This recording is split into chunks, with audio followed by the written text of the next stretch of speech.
They fell out with the Chinese, and there's many reasons, but one reason, you know, I was telling you about Chinese history, that you have the Shanhan Lun, and then the Yellow Emperor comes, and then the Wen Bing, and then that.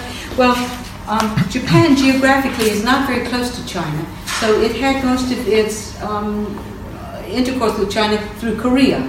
It's very close to Korea geographically. So the books would come into Korea, and then they would float over to China. Over to Japan, but they didn't always float in the correct order. For example, for some reason, the Yellow Emperor came to Japan before the Shanhan Lun. So the Japanese thought that was the fundamental book.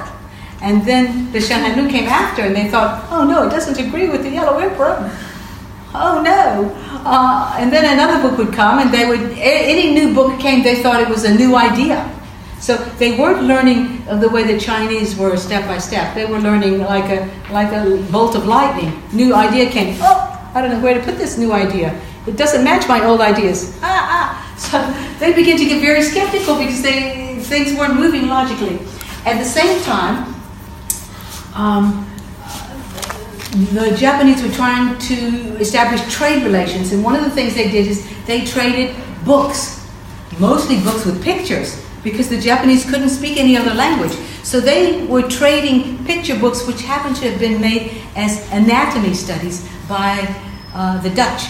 So they came over in the Dutch language. The Japanese couldn't speak any Dutch. They had no idea what they were, but they looked like pictures of inside of the body. But it didn't look like they're pictures of the Chinese inside of the body.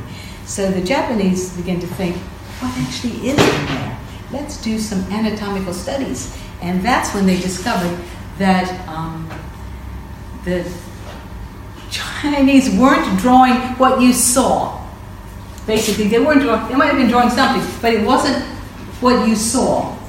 So this guy, Yamawaki Toyo, discovered that the anatomy did not match the Chinese anatomy, and so he started doing his own dissections. Now, of course, you can't say that Japanese people never saw the inside of the body. Obviously, they did. But the people who were reading the Chinese text were not morticians or surgeons. They were the people who were the doctors of the shogun.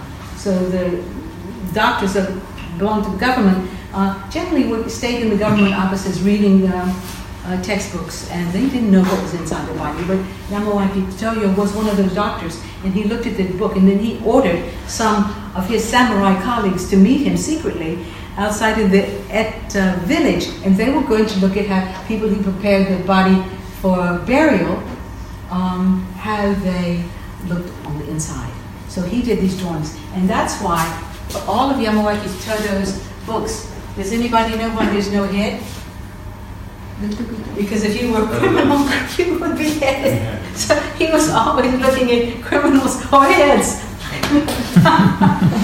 Because those are the bodies he could get.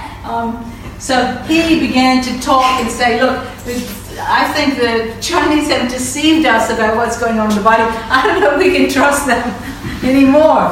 So people said, okay, well, look, how are we going to find out what's really going on if our the Chinese, whose books we've been reading for years, haven't been telling us the truth? What should we do? And then, you know, they try to, as best they can, to prove it. And so Yamawaki Toyo says, believe only what you can see.